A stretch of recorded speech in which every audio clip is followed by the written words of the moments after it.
You're on the Off the Ball League of Ireland podcast. It's Jamie Moore here, and we're delighted to welcome Shamrock Rovers' Graham Burke to the studio. Graham, how are you? Yeah, very good, Jamie. Yourself? Great, thanks, Graham. Thanks for coming in to have a chat to us. It's been a very, very interesting couple of weeks for Shamrock Rovers. Games Friday, Monday. Your most recent game this week, a 1-0 defeat in Cork in front of a huge crowd at Turner's Cross. What was the game like? Yeah, there wasn't really much in the game. It's just really the Peno incident when they got that goal, but in the game there wasn't much chances. Like, there were chances, like, but there wasn't really much. It was just really the Peno that they got. Other than that, like, I couldn't like think of a chance like that we had. But we had one off the post. If that goes in, I think it's the last 10 minutes. If that goes in, then it makes the last 10 minutes very exciting for ourselves, like, with momentum and everything like that. But with chances in the game, like, there wasn't really much in it other than the penalty they got. Yeah, because the previous two matches, of course, at home, 6-0 against Bray and 6-1 against Derry, 12 goals scored. You scored 4 against Derry on the previous win. So to go from those two really good home wins to not scoring in Cork, admittedly against much better opposition, must be a little bit disappointing. Yeah, it was. Like, obviously scoring 12 goals was great, and then going down there, like, we needed to have a bit of belief in ourselves, like, to go and play and create things where we didn't really get our foot down on the ball and compose ourselves in the game. Like, there was spells where we had in the game, but when you go to places like that, you got to be brave on the ball and kind of take the game to Cork, and we didn't really do that at times. What year were you born, sir? 93. So the last time a Shamrock Rovers player, now you noticed that because you were told it on Friday, scored 4 goals was in 1992. Stephen Gagan. And you scored 4 the other night. That's a long time for a player not to have scored so many goals, so you must be quite happy to have taken that record. Well, yeah, it's, for any player to score 4 goals in a game is a great thing, but the thing is about football, like, you score the 4 goals and then obviously, like, you score 4 goals on Friday and then you go to Cork on Monday where, like, it's great and all, but it's kind of gone, and now your focus goes on Monday and then you have to perform on Monday, so you can't really dwell on it and say, great, you score 4 goals when you got another game coming around that you have to perform in. Yeah, let's talk about that 6-1 against Derry, a really good win, and your 4 goals, the first one came just before half time. We were chatting off air and you were able to remember all 4 of them, so please talk us through how they came about, because a couple of them were fairly put in a plate for you by your teammates. Yeah, of course, the first one, I played the ball to Finn and he dinked her over the top to me, and lucky enough I was just 1-on-1. Then simply the same thing again, Brando nicks the ball in midfield, plays me through, and it's 1-on-1 again, and I get to finish it. And then third one, it's a great ball to play down the side to Trevor by Brandon, and then Trevor just puts it across the 6 yard, and then Shawsey does most of the work for the 4th goal, and then I'm just lucky enough there to finish it off. You seem really relaxed in the box, that if a chance comes, you'll take it 1 touch if you need to, you'll take it 2 touch if you need to, you'll go round the keeper if you need to.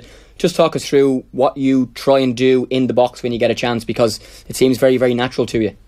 It's not just in the box. I try to play football as relaxed as I can be. Like, you know, I don't ever want to get in a situation where if there's somebody 2 yards away from me, I've somebody, like, you know, to panic and then try to rush things. I try and stay as calm as I can, so I don't try to let any situation kind of faze me. It's like in anything, like, I don't really let things faze me. I'm kind of like chilled and relaxed. That, like, in football, when I play football, that's what I do. I just relax and just play the game. I try not let, like, anything faze me, as in I back myself in all situations to get over. But that's how I try to play it as calm as I can be. It's quite often suggested that you're a street footballer, and that's where you get this style from. Just talk us through that. You're from town, you're from the inner city, you've had a football at your foot since you were this high, and you still do to this day. Well, like, when I was growing up, like, it was kids on streets with football, like, you know what I mean, just playing any sort of football, like jumpers down, goals, heads and volleys, anything, like, you know what I mean. But you don't see it nowadays. 5-a-sides. I used to go to Belvedere U Club regularly, most days. We used to play 5-a-sides. We used to get 5-a-sides tournaments. Like, I grew up next to Larkin that has an Astro Winner, which you can play 5-7-a-sides. I've always just played 5-a-sides. Like, in street football is completely different to playing 11-a-side football. So I think, like, is in that way, that's how I get the style of football that I play with. Yeah, I suppose some principles of street football too 11-a-side football are similar in terms of being comfortable with the ball in small areas, and you still live in town now.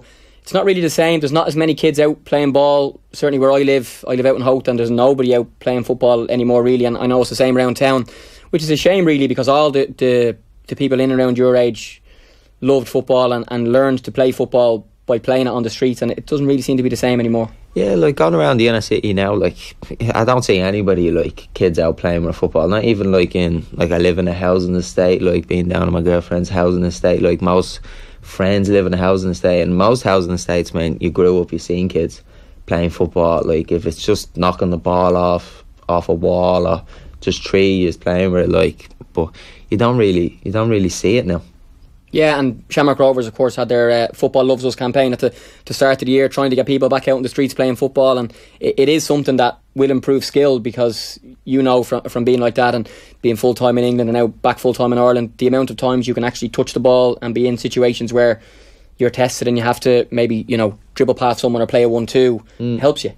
Yeah, like you seen them Football Loves Us, all them videos, like how many videos that you can actually put up and do as a kid, like that you can just go outside and just do, you know what I mean? You can practice on all sorts of things, like in all them games, like you can get in fours, you can play like keeper up, you can play head tennis, you can put tops down, rocks, bottles, go in and out of them, you can smack her off the wall as hard as you want and let it smack back at you and test your touch and all, like you can test your touch as hard as you want. You can do all sorts of games, but like kids nowadays don't do it. Like I think it's like PlayStation and Netflix, all sorts, all that sort of stuff that like kids like don't get out and play football. And it's fair to say, back when you were a kid and you were playing in the inner city, you guys were so creative in the different types of ways you were able to play football, as you said, different types of games, but also playing 6-a-side, 5-a-side, any of those games in town, quite competitive. You might have the lads over from the flats around the corner and bring your shin guards, lads. Oh, that's what 5-a-sides is like. It's brilliant. There is like even playing it like is in the off season and everything, like the fitness you get from it, how fast there is, like, and it's so man, tackles still go in and everything, but it's a great game like to play if you can get a bunch of people together to play, and then the competitiveness of it, like if you get 4 teams to say like winner stays on, like, you know what I mean, how competitive it gets, and like everybody wants to finish the 5-a-side and say like I haven't lost, like we won, like, you know, that way. So it's a great game like to play. Yes, and of course for those who are unsure of it, in the off season a lot of League of Ireland players, Bows, Rovers, Pats, Cork, Dundalk, wherever you are, Graham, will actually play 5-a-sides with each other and against each other. You might have a couple of teammates who are, mates off the pitch, Bows and Pats, and you might rent an Astro somewhere in the Astro Park, pay your £100 for the couple of hours and play really competitive off season games. That's it. I've played a couple of games in the off season out in the Astro Park in Oscar Trailer Road, where like they were competitive, they were great, like boys wanted to win, like it was no like just come on, we go out for a kickabout. It was like total like we got out here to win, like out here to do well and everything. Let's take things back to now, Graham. We spoke about the 6-1 against Derry, the 6-0 against Bray, should I say. Your goal in that match, opening goal, I was at the match quite tight up until around the half an hour mark. You picked up the ball on the edge of the box. We spoke about your finishing in the box. This time it was a rasper from 30 yards, crossbar and in. I try like take as much shots as I can in a game, like, you know, that's what things that get me going is like shots and everything, like, and lucky enough, like I hit probably about 5 of them a game. Sometimes the lads still be like hands up in the air saying like you're not going to score from there, you're not going to do, like, what are you doing that, there's a simple pass, like, but I just like hitting them, like, you know what I mean, and occasionally them ones are going to fly in, but most of the time like they go all over the shop. They end up in the car park where they're building the new stand behind the Golden Tala Stadium. But it is something, you've said it there, that the players might throw their hands up and go, what are you doing? But at the same time they probably trust you to know that 1 in 5 or 1 in 4 might go in, and I know the manager Stephen Bradley will be the same, that you are encouraged to express yourself at times with shots. At times maybe you might try and play a killer pass that doesn't come off, but they allow you to do that because they know when it does come off, it's a real game-changing moment for your team. Yeah, that's like, I play off the cuff, kind of like things that I see, things in the moment that I just kind of do. Like some of the things like don't come off, some of the things do come off, and when they come off they're great, but when they don't come off, that the thing. But like when they don't come off, I still I still try them, like, you know what I mean, because that's what I am as a football player. Like, some days, like, it won't go for me, some days it will go for me, but like, I still have faith in myself to just keep on doing it, like, you know, instead of saying, like, I tried 3 killer pass there, I tried 3 shots, nothing has happened for me, I'm still gonna do it, like, you know what I mean. If it's not gonna come off on me, I'm just gonna keep going until it does come off. Yeah, Graham, the opening night of the season, a 3-1 defeat away to Bows in a Dublin derby. Your next match is against St Pat's at home in a Dublin derby this Friday. Talk me through playing in the Dublin derby as a Shamrock Rovers player against a Pats or a Bows, as opposed to maybe playing in a game against another opposition. Are they different, and if so, in what ways?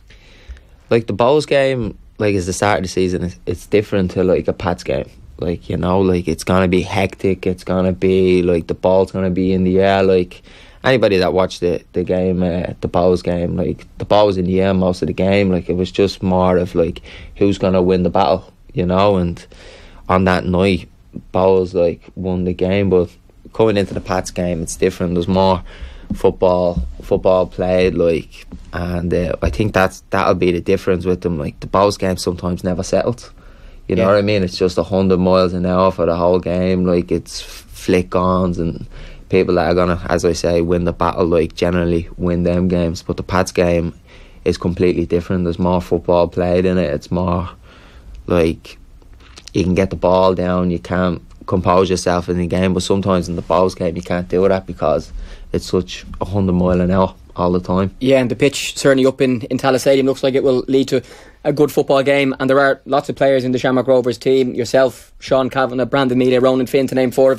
of the midfield type players who do want to get the ball into feet. St Pat's are the same. Liam Buckley's team do look to go and play passing football, and hopefully it'll be a good football game. Do you enjoy playing more in games where both teams are trying to, I know the answer to this, play passing football, or like you said, the Bows game where it's the ball's over my head? And in fairness, it was Bows, and in that game Shamrock Rovers, because the pitch was quite poor, it was both teams kicking it quite long, and you as a number 10 player, you want the ball to feet. Yeah, like it's like a game that's going to be in the air. Like, it's never going to suit me as a player. Like, I'm going to try do what I can in that situation, like, is in, if the ball is in the air, flick ons, get second balls or whatever. But I'm always going to want to play in a game that the ball's going to be on the floor and it's going to be knocked around, like. But generally, yeah, it would be much better to play in a game that both teams are actually trying to play football. Yeah, this game on Friday will be the 6th league game for everybody. The league table at the moment, with Cork and Waterford doing so well on 12 points, Rovers on 7. I know it's very, very early in the season, but you want to ensure that, you know, with these Friday, Monday games, that you're picking up points, because in order to try and stay near the teams at the top come maybe the last quarter of games, you want to be in with a shout of trying to win the league, because that has to be the aim for everybody, and to ensure that the teams don't get a gap above you. Yeah, like, going into the Cork game just there, we would have beat Cork, like, we would have been level on points with them. Yeah, you know, we played Dundalk too, which was a 50-50 game, you know what I mean. And like, Waterford are doing well at the moment, so like, is in these Friday Monday games, you gotta get points from them, you know. Like, it's gonna be like 2 games coming up, it's gonna be tough 2 days in a week, but we gotta get ready, like, after Friday games, and get our head on it, and mostly just get the 3 points from the game. Yeah, Graham, just a final couple of questions on you. You've come back to the League of Ireland, having moved to Aston Villa as a 16-year-old from Belvedere back in 2011. Seems a long time ago now. You played for Villa, played for Shrewsbury, Notts County, and back to Shamrock Rovers. You seem as if your move home has so far made you happy, and certainly looking at you playing on a football pitch, you're playing every week and you're playing very, very well. So I know you were disappointed to come home, but at the moment you're putting yourself in a position where you're putting in good performances every week. Like, I think it's just being more happy, like, you know what I mean, as being in myself and being home and being around everybody that I feel more comfortable with, as in family, friends, you know, that kind of way, as in, like, just being able to do what I couldn't do on a normal day-to-day basis when I was at home, as in, like, I can pop here, I can do this, like, you know what I mean, with people, like, where it was just me and my girlfriend in England, like, you know what I mean.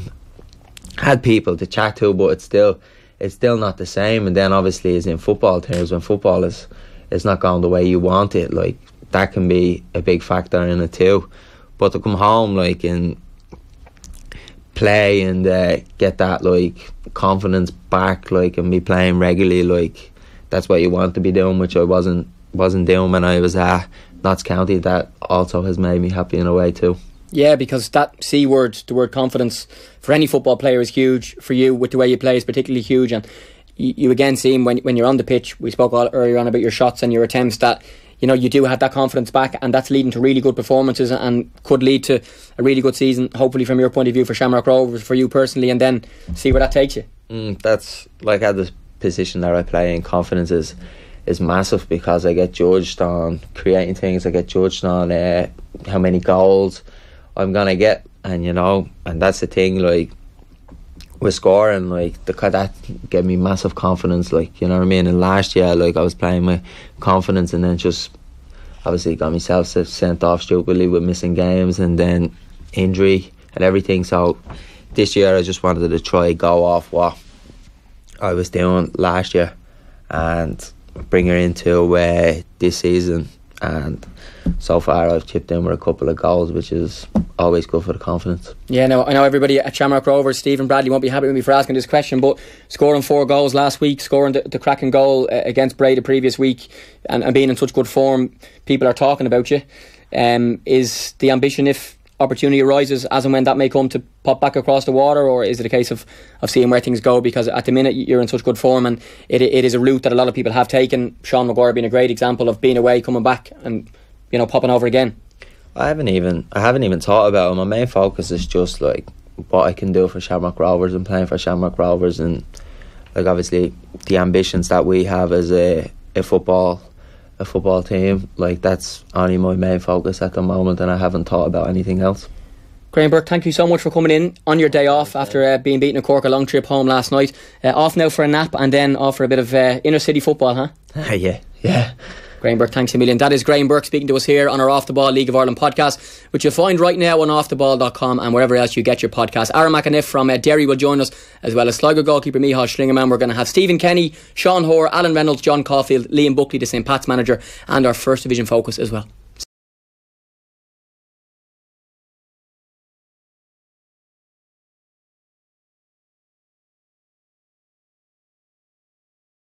Hey, hope you enjoyed that latest offering from Off the Ball. If you want to subscribe, and you should, check out just up here. All our latest stuff is just down here. Generally, knock yourself out.